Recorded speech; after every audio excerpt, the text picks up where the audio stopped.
I'm Eric Newton, and this is The Together Show. We all know relationships take work, but what is that work, and how do we do it? As a former divorce lawyer, I've watched thousands of couples break up firsthand. Having seen the worst in relationships, I decided to try to help couples stay together. So on this show, we talk to real couples and find out what love really looks like. Most of the things that break up marriages you can't practice for until you're actually married. You know, you can't raise a family until you raise a family. You don't combine your money until you actually combine your money. So we thought, is there a way to kind of simulate these things, practice for these things? And so before we knew it, we had this list of 40 dates to try, and it took us a year to finish it. Welcome to episode 10, everyone. Thanks for listening. Today's episode is only a one-parter. We'd love to hear what you thought about the two-part episodes, so let us know. Today's couple is fascinating. Brook and Jill wrote a book called The Marriage Test, which recounts the year that they spent, in their words, on an awkward, emotional, life-changing adventure. On this adventure, they agreed at the start that if these series of dates that they constructed went well, they'd spend their lives together. If not, they were through. And these dates are no joke. They're like obstacle courses for couples that are in a relationship. We get to ask them all kinds of really fun questions about these crazy dates that they structured. And if you want to learn more about their book, you can do so at their website, which is themarriagetestbook.com. The book is called The Marriage Test. So with that, let's go to Jill and Brook.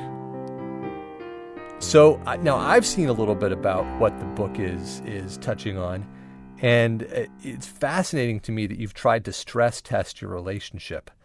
The initial idea just kind of like came down as a revelation to us. We were just having like a really nice, pleasant after work kind of afternoon together. We actually were kayaking out on the Potomac in Washington, D.C., and I think we mentioned that sometimes because I don't know if you've been kayaking, can't bring your cell phone, can't check your email. It's just kind of you and whoever you're in the kayak with. This relaxing hour out on the water. And at some point during it, we were just kind of thinking about kind of where we are, what was particular about our stage of life. And we're like, well, we're really seriously dating. So we're not like, those couples that are trying to find someone. We're not married. We're not even engaged yet. So we're not like in this moment of starting a family or whatever. We're in this kind of funny in-between moment of liking each other, being serious about each other, but not yet committing to each other. And we thought, what's particular about this moment is the decision we're about to make. And then we just started thinking about, well, how do couples make this decision? The really lousy catch-22 that most of the things that break up marriages you can't practice for until you're actually married. You can't raise a family until you raise a family. You don't combine your money until you actually combine your money. So we thought, is there a way to kind of simulate these things, practice for these things? And we got out of the kayak with, maybe half a dozen, 10 ideas. Mm-hmm. And when we started to talk to friends and family about it, they all had their own suggestion. And so before we knew it, we had this list of 40 dates to try, and it took us a year to finish it. Oh, it's such a great idea. Now, were you actually engaged at that time? No, so we weren't engaged. In fact, we had been dating for a few years. Part of that time, we actually broke up. So we were apart. We didn't think we were going to be back together, but we did rekindle things. And so we were, as Brooke described, we were kind of back in that strange moment that a lot of couples find themselves in. Been dating a few years. We were living together at the time, starting to get those questions from friends and family, like, do you think you guys are going to get married? Where's this headed?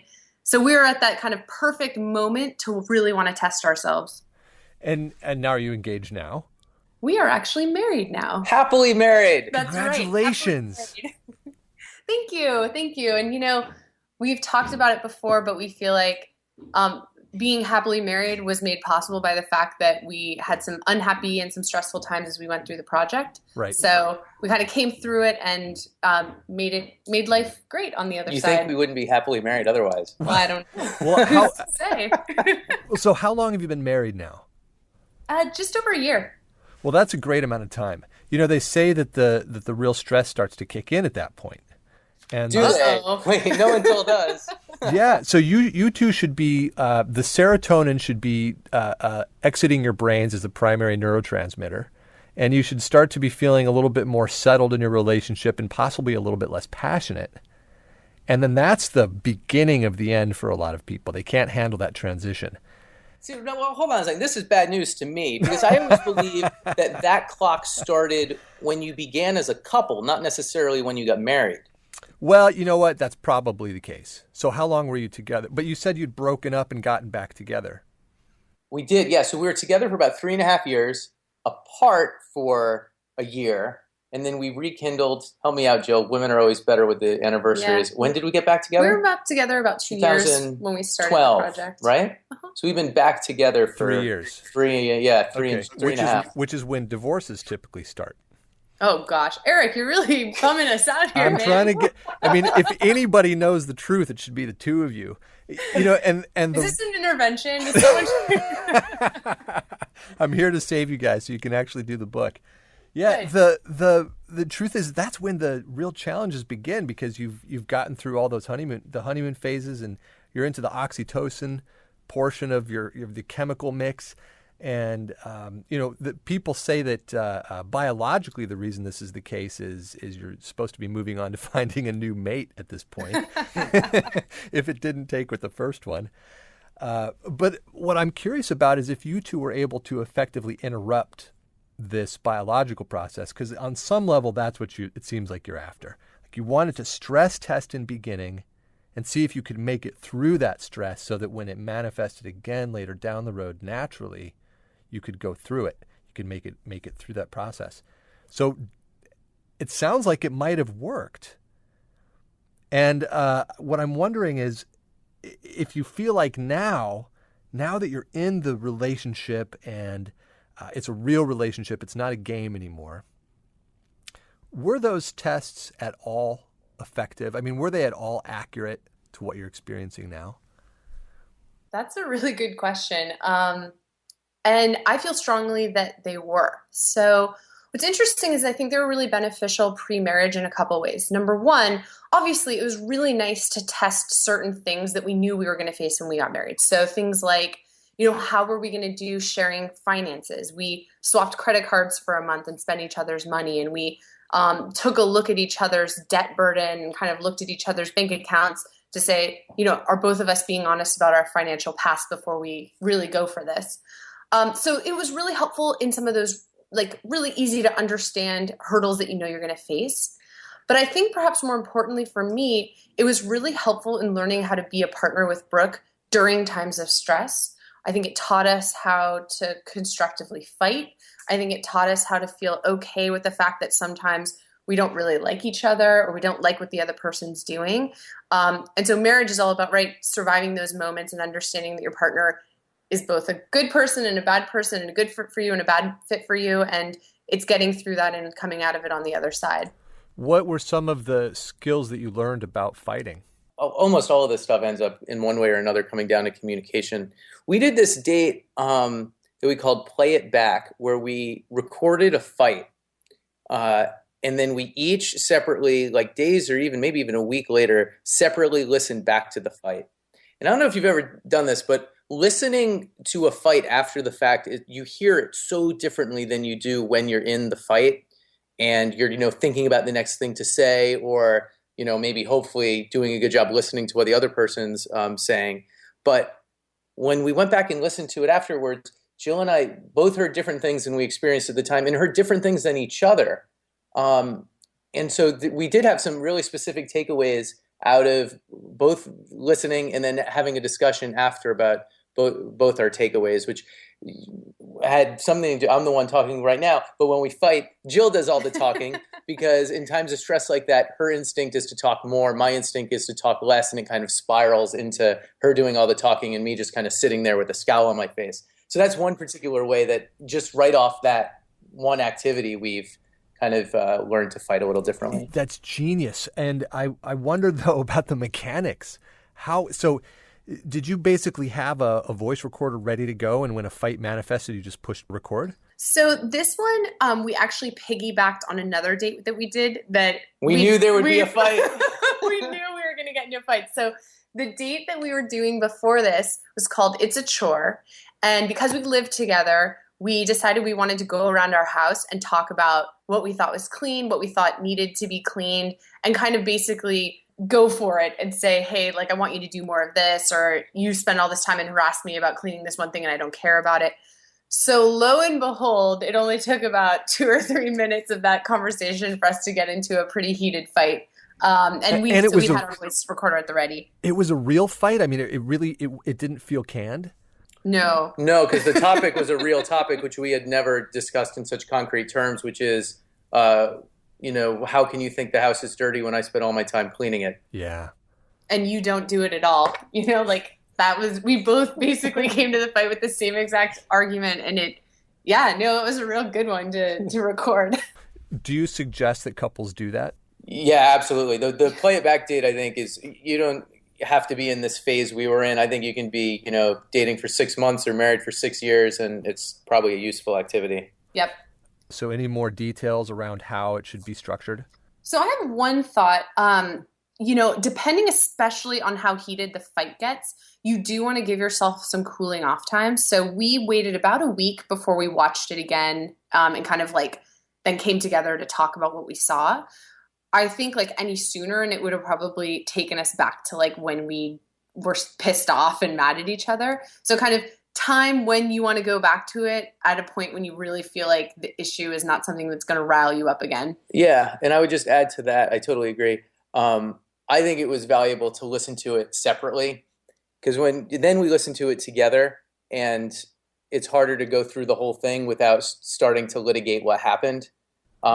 So I think it's helpful to listen to it by yourself without kind of that hanging over it. And if you're going to spend all this time listening it to yourself, ideally it's not a fight that drags on all the, live long day, or else it'll really be a bear to listen back to. Well, and so now how has that impacted your subsequent disputes? So for me, and I'm not perfect at this, I'm definitely giving that disclaimer. It's hard to change who you are. But for me now, when I do feel that we're in a fight, I do try to kind of sit on my hands a little bit and try to shut up a little so Brooke can get in a word edgewise. On my part, I guess I try and do the opposite. We have an inside joke here because we're so good at communicating now. As I said, my instinct is to just kind of shut up when we're in a fight. But I try to express myself and not feel like I, should just be quiet. And then the other thing I try to do is, because when I get into a fight, I have a habit of just turning it into kind of a debate club meeting. And I'm a little bit more worried about proving that I'm right. I don't think I'm alone in this, than actually resolving the thing. So I think the other thing I try to do is to try and think what the thing is actually about, and not about, how I can prove I'm right and she's wrong. Right. You two have a dynamic that I hear a lot on the show where the guys seem to want to withdraw, and the women seem to want to come forward a little bit more. I'm not saying that's a hard and fast rule for men and women, but it's pretty common. And what's interesting to me about your approach is I don't hear you saying that you try to avoid the fights. I'm hearing you say that you go about them differently. It's actually funny because we're an interesting couple in the sense that we spent a lot of time together, then we broke up, and then we got back together. So there's almost 2 versions of our relationship. And in the first version, one of the things that was really unhealthy, and I think ultimately is one of the reasons we broke up, is we would avoid fights. And we didn't want to hurt each other's feelings, and we got along so well. Why bring up the stuff that you were going to fight about? Ultimately, that didn't work. I wouldn't recommend that approach. And so in Jill and Brooke version 2.0, we've really made an effort to try to not be scared to fight. And for me, it's hard because I kind of am conflict averse and I don't like to fight, but I'm learning that when you fight, it doesn't mean the person doesn't love you. It doesn't mean that they're leaving. It just means that you don't agree about something. You need to get to the bottom of it. Yeah. So it sounds like the fear of the fight in the past was that it was potentially damaging to the relationship. And now you see it's a way to create intimacy. Yeah, in some ways. And do you have ground rules for how you go about it so that it's not damaging now? I would say we don't. I think if anything, we just have this guideline, this feeling that for the two of us, like more is better than less, because we both just have a natural instinct to not have a fight, just not really talk about it. It's not such a big deal, which of course doesn't work. Like as Jill was saying, it kind of led to us breaking up. But even short of breaking up, it just leads to it being expressed in some other bigger, probably more tangential way down the road. Right. Another exercise that was really intriguing to me was the baby exercise. Yeah. That seems like it was a real stress creator. 3 hours of sleep a night for how long was it? A week. It was a week. Okay. It felt like a lot longer. Yeah. I wonder if, probably a real parent would say, oh, that's nothing. We've been doing this for 3 years. Do you think you ever got through this is an exciting adventure phase into, wow, this really just sucks? I think we did. So for listeners out there who maybe haven't read the book, we did this fun date where for a week we only slept. You just called it fun. Okay, go ahead. Oh, well, it was fun. And then it was miserable. Yeah, you know what? In a way, it was fun. It was fun. Okay, all this stuff is fun. Where for a week we would only sleep 3 hours at a time, no naps, and we were basically trying to simulate the stresses of having a newborn. And so, the first couple days, it was kind of silly to be up in the middle of the night. And poor Brook, bless his heart, the first kind of chore that we picked for him when he first woke up, it was one of the ground rules. You had to do something. You couldn't just get up for no reason. He picked the worst possible one, had to do laundry for multiple hours in the middle of the night. And so the first couple days were kind of giddy and silly. But I'm telling you, by day 3, 4, 5, I was getting up and going to work without very much sleep. And I was surly. And Brook and I certainly, neither of us were jumping up in the middle of the night to try to go do these chores by the end. And were you surly at work also? Actually, before we did the date, I told my colleagues that we were going to do it. And I asked them to kind of rate me and to tell me, okay, can you notice that I'm running on less sleep? Am I doing a worse job? And they all reported that they couldn't really tell. So maybe I'm always tired. Wow. Or low energy in my job. Wow. Or you've got a real skill set there. Yeah, I channeled all my energy to that. Wow. And was that the same for both of you? You too, Brook? And you started by saying a real parent would say, this isn't like having a kid, and that's absolutely right. It was only a week, but I powered through pretty well. Mm-hmm. I like a good caper, and it was kind of a fun caper. Yeah. The other thing about it, I think we haven't done it yet, but I would guess raising a kid is like the ultimate caper. So I'm looking forward to that at some point. But I will say this week of what we had as a child was we had a 12-pound watermelon, and we called her Mel, and we'd have to do tasks with Mel. We'd have to walk Mel around the block. We'd have to rock her to sleep, whatever it was. When you're exhausted in the middle of the night, and for no real discernible reason, you're walking a watermelon around the block, in some ways that's harder than a real kid. Because it wasn't like, this is, my offspring, the new part of my family, I'm responsible for nurturing a new life. It was a watermelon. So right. It was parts of it were just sort of... Maybe even harder. Yeah, almost pointlessly, torturous. Yeah. But it was good just to go through it together and be like, okay, yeah, we can do this. And I learned Brook has stores of energy that I don't have and maintained a much better attitude about it than I did the whole week. So that was really nice to see in a partner. I'm sure he felt the other way, but I thought it was great. Or you hope he did. Yeah, he felt the other way about me. But and we did we did a couple of kids' dates, but another one we did was we took care of a real life 9-month-old baby Jack for 24 hours. And it turns out it's easier to babysit a kid for 24 hours than you might think, because free babysitting is really appealing.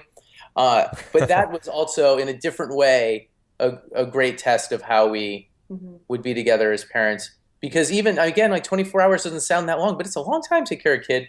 And we very quickly exposed some tensions around, so who's in charge? Because my feeling was, we're both new parents here. We're both in charge.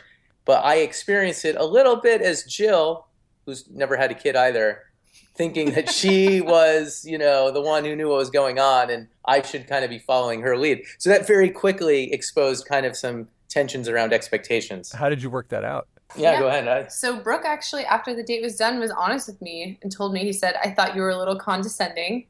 And I, of course, was immediately defensive. I think I said something like, if you thought I was condescending, that says more about you than it says about me, or something like that, which wasn't necessarily fair. But, because he brought it up to me, then I was able to think about it. And he's right. I was trying to show him how to do things. And what do I know? I have nieces, but I'm not a mom. So it certainly was a great lesson, for our future. When we're parents, I learned how much it'll be important for Brooke to be an equal player. And I'm not going to be able to boss him around too much without resentment. That's excellent. What a great lesson to learn in advance. Are you two planning to have kids at some point? Yeah, I think we'll do that. So, seems fun. Yeah. Seems like, seems fun. I don't like sleep that much, or my money. I agree. I always say that, and then the real parents just roll their eyes at me. But, you got to get hooked into it somehow, right? Yeah. So what was the most insightful lesson that or exercise that you two did? Ooh, good one. There really were a lot. One that immediately came to mind for me, which is on a slightly different, more racy topic. But we did a whole chapter of dates on our sexual connection, our sexual relationship. And the first one we did was called Sex Notes. And so basically for a week, we kind of went about our business, took some notes, and then at the end of the week came together and tried to tell each other feedback, right? Like, what did we like? What did we didn't like? What about the things that our partner does maybe isn't a good match for what we're looking for? And I came into that date thinking, I'm totally sex positive. Brooke and I have a really open relationship about this stuff. I tell him these things all the time. But until we put a little bit of a plan around it and force ourselves to do it, I realized that, I don't naturally do that a lot in our day-to-day relationships. So I learned a lot from that conversation. And it also, once again, just makes you feel more comfortable bringing up things with your partner when you have more practice doing it. Right. Sometimes it just takes practice. Yeah. It's like, oh, I gave him feedback. He didn't run away. And now it's better. Yeah, the one I was thinking of was more of a moment in time kind of date, but we did a date called Timeline. Now, keep in mind, we're doing this date. We're not yet engaged. We've been dating for a few years. And for that date, what we did was we each went on our own and wrote down when we thought the month and year we wanted to hit certain life milestones, getting engaged, starting a family, buying a house, maybe moving. We were talking about possibly changing cities. And then we combined the lists. And it was really interesting because some of those questions are things that are really easy to kind of hint at in a serious relationship, but can be very awkward to talk about explicitly. If you've been dating someone 2 years, to bring up the issue of what month and year you want to get married is a very loaded topic. So we did that, and when it turned out that our timelines were so similar, it was kind of this surprising hurdle that we had just cleared that we really could have easily tripped over. Mm-hmm. We could have had, we could have been 3 years off on when we thought we wanted to have kids, and then how do you go forward in a relationship when you're both in your 30s and have that different a plan? Right. So that I thought was a really it's a huge relief. Yeah. And it's one of those dates, and there are a few of them sprinkled throughout our project where there's kind of before we did that and after we did that. After we did some of these kids' dates, after we did Timeline, all of a sudden for me, it was wait, I'm dating a man who I know wants kids, who I've seen with kids. He's great. He's a supportive partner.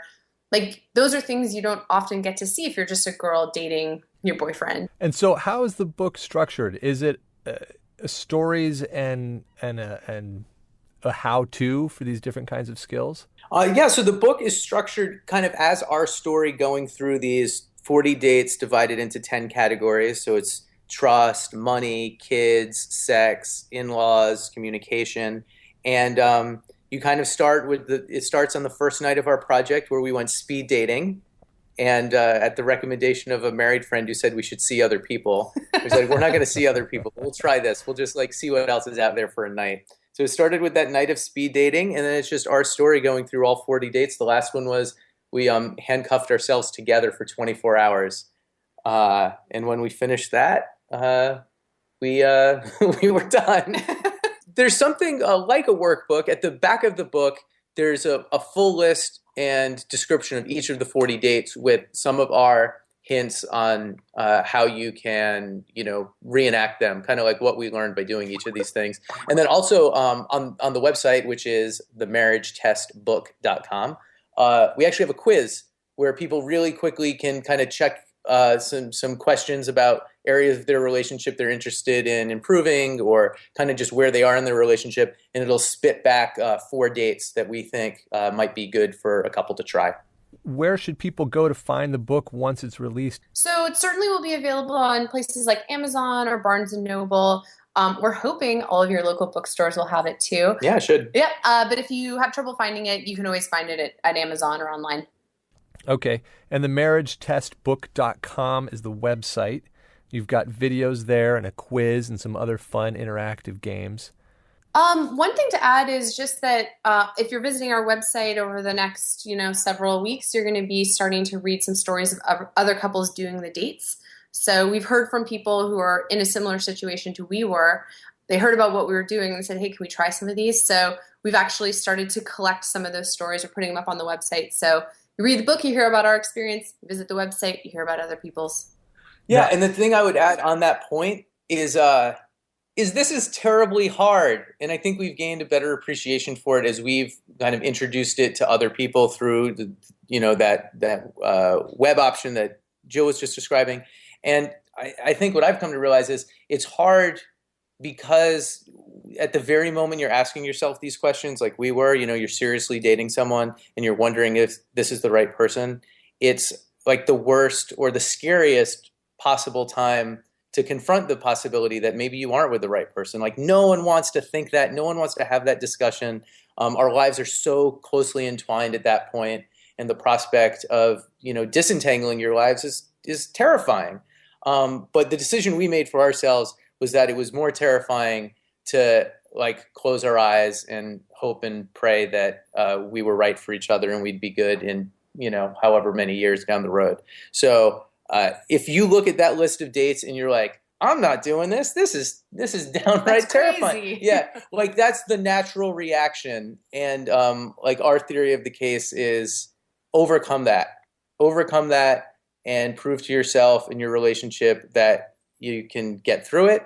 And at least in our case, we came out the other side really feeling more confident about where we are. If you can't get through those dates, you're certainly not going to be able to get through the marriage. Yeah, exactly. That's our theory. And so far, it's been true. Well, thanks so much for being the guinea pigs and putting yourselves out there in this vulnerable and courageous and also creative and hilarious way. And thanks for being on the show, you two. Absolutely. Thanks for having us, and good luck with the project. It seems like a really great thing to do. Thanks, Brooke. All right, we'll talk to you guys soon. Excellent. If you'd like to learn more about Brook and Jill, you can find their website at www.themarriagetestbook.com. If you liked what you heard on today's episode, please subscribe to us on iTunes. It makes a big difference to us. If you have any questions or comments, or if you'd like to be on the show, please reach out to us via one of our social platforms. You can find our website at together.guide. Our Facebook page is Facebook.com/TogetherShow. Twitter and Instagram are both Together_show. Or you can email me at host@together.guide. Our producer is Charlene Goto. Our web designer is Courtney Munna. Our art director and the love of my life is Aubrey Pick, the cutest frog you've ever met. The song Open Those Bright Eyes is provided courtesy of Kevin MacLeaod of Incompetech.com. And special thanks once again to our guests, Brook and Jill. We're totally doing one of those tests, you guys, and I'm definitely going to post it on your website. That's all for today. See you next time.